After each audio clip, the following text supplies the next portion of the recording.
the member for Wirrawah. Thank you, Deputy Speaker. Prostate cancer is the most commonly diagnosed cancer in Australian men. 20,000 men are diagnosed with prostate cancer every day.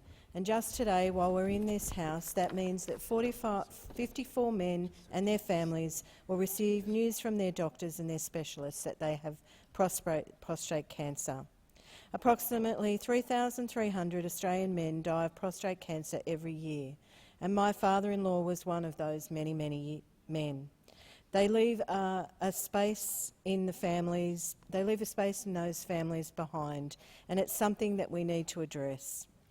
Having been through that journey with him, my husband and the rest of our family see the tremendous toll that prostate cancer has on its fighters, the friends, the family and the healthcare workers. For families who are fighting prostate cancer together, this time can be incredibly distressing and confusing. Addressing the unknown when lives are at stake can never be underestimated. For the children and grandchildren of men with prostate cancer, it is a time of uncertainty and confusion. But much is being done to support all people affected by prostate cancer. Liverpool Hospital Cancer Therapy Centre has long been a leading research and trial facility for Australians undergoing cancer treatment. In the last few years, Liverpool Hospital led the trials into stereotactic radiation therapy, a technique that delivers targeted beams of radiation that attach to the cancer while keeping the dose delivered to normal organs such as the bladder and the bowel low.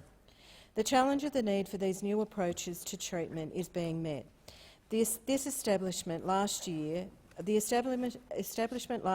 an early phase clinical trials at Liverpool Hospital, where new therapies can be offered to men where other treatments have failed. One such therapy, an oral medication called C2, was discovered in Sydney and developed at the Ingham Institute in Liverpool.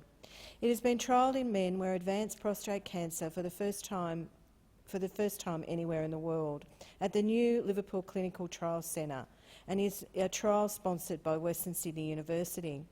I'd like to special thanks and acknowledgement to the work of Dr Kieran Scott, Associate Professor of Oncology, and his team at the Western Sydney University, and Mr Daryl Harkness, Chief Executive Officer of the Ingham Institute in Liverpool, for bringing this research to my attention. It is research and dedication like theirs, underpinned by institutions and with the support of the community, that are creating the advances that are necessary if we are to see the death rate from prostate cancer become a thing of the past. While prostate cancer is a serious and potentially deadly health issue, early detection can mean the world of difference, not only in the terms of surviving this terrible condition, but for the treatment and options that may be available to the men. Technology has come so far these days that prostate cancer can be detected with a simple blood test, and I would encourage, like all of the speakers today, for men to have that blood test over 50. Like any life-threatening condition, support for these fighters is vital.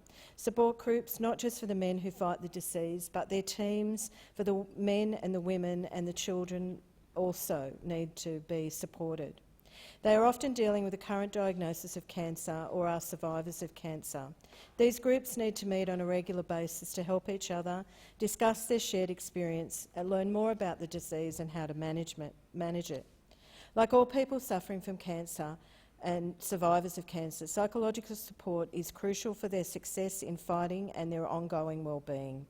The current 5-year survival rate for prostate cancer is 95%.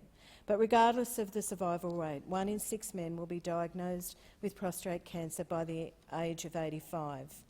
The battle is no easier and shorter than for any other cancer. I thank the member for Perth for this motion and congratulate his constituent, Mr David Dyke, for his continued advocacy and insights into his battle with prostate cancer.